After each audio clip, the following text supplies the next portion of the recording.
नमस्कार, स्वागत है आपका मेरे इस चैनल कथा और कहानियाँ में। पाप मोचनी एकादशी वही है, तो मैंने सोचा क्यों ना इससे जुड़ी एक दिलचस्प कथा आपको सुनाई जाए। कथा के साथ साथ पाप मोचनी एकादशी तिथि और शुभ मुहूर्त और उससे जुड़ी कुछ महत्वपूर्ण बातें भी मैं बताऊंगी। पर उसके लिए आपको मेरे इस चैनल से जुड़ना होगा और अगर आप चैनल पर नए हैं तो प्लीज़ चैनल को सब्सक्राइब कर दीजिए और जो चैनल से जुड़ चुके हैं वो वीडियो को लाइक और शेयर कीजिए। तो चलिए सबसे पहले हम कथा शुरू करते हैं। धर्मराज युधिष्ठिर बोले, हे जनार्दन, चैत्र मास के कृष्ण पक्ष की एकादशी का नाम क्या है तथा उसकी विधि क्या है? कृपया करके आप मुझे बताएं। श्री भगवान बोले, हे राजन, चैत्र मास के कृष्ण पक्ष की एकादशी का नाम पाप मोचनी एकादशी है। इस व्रत के प्रभाव से मनुष्य के सभी पापों का नाश होता है। यह सभी व्रतों में उत्तम व्रत है। इस पाप मोचनी एकादशी का महत्व के श्रवण व पठन से समस्त पाप का नाश होता है। एक समय देवर्षि नारद जी ने जगत पिता ब्रह्मा जी से कहा, महाराज, आप मुझसे चैत्र मास के कृष्ण पक्ष की एकादशी विधान कहिए। ब्रह्मा जी कहने लगे कि हे नारद, चैत्र मास की कृष्ण पक्ष की एकादशी पाप मोचनी एकादशी के रूप में मनाई जाती है। इस दिन भगवान विष्णु की पूजन किया जाता है। इसकी कथा के अनुसार प्राचीन समय में चित्ररथ नामक एक रमणीक वन था। इस वन में देवराज इंद्र गंधर्व कन्याओं तथा देवताओं सहित स्वच्छंद विहार करते थे। एक बार मेधावी नामक ऋषि भी वहां पर तपस्या कर रहे थे।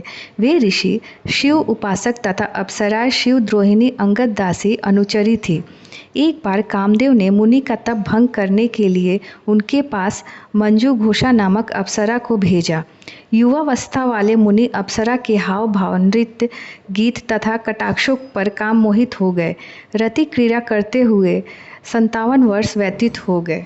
एक दिन मंजू घोषा ने देवलोक जाने की आज्ञा मांगी।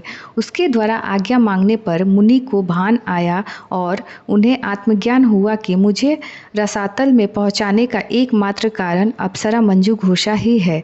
क्रोधित होकर उन्होंने मंजू घोषा को पिचासनी होने का श्राप दे दिया।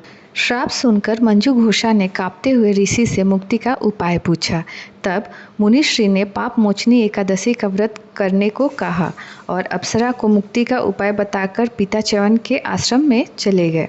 पुत्र के मुख से श्राप देने की बात सुनकर च्यवन ऋषि ने पुत्र की घोर निंदा की तथा उन्हें पाप मोचनी चैत्र कृष्ण एकादशी का व्रत करने की आज्ञा दी।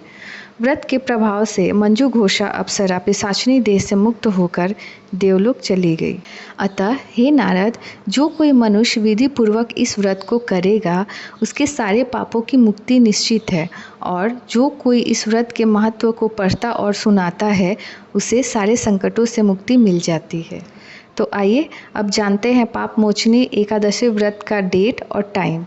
वैदिक पंचांग के अनुसार इस साल चैत्र माह के कृष्ण पक्ष की एकादशी तिथि 4 अप्रैल को शाम 4:16 पर शुरू होगी और अगले दिन 5 अप्रैल को दोपहर 1:28 पर समाप्त होगी। उदया तिथि के अनुसार पाप मोचनी एकादशी का व्रत 5 अप्रैल 2024 को रखा जाएगा। पाप मोचनी एकादशी से जुड़ी महत्वपूर्ण बातें यह है कि इस दिन का उपवास भक्त शांतिपूर्ण जीवन जीने और अपनी पिछली गलतियों की क्षमा के लिए करते हैं।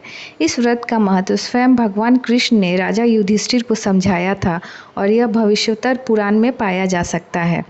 यह एकादशी चैत्र माह के कृष्ण पक्ष के दौरान आती है। पाप मोचनी 2 शब्दों से मिलकर बना है, पाप और मोचनी। इसका अर्थ है पाप समाप्त करने वाला। एकादशी का व्रत भगवान विष्णु की पूजा के लिए और अपने सभी पापों से मुक्ति पाने के लिए बहुत ही उत्तम माना जाता है। तो उम्मीद करती हूँ कि पाप मोचनी एकादशी व्रत कथा और उससे जुड़ी जानकारियाँ आपको पसंद आए और आप इसे अपने फैमिली फ्रेंड्स के साथ शेयर करें और अगर नए हैं तो चैनल को सब्सक्राइब ज़रूर करें।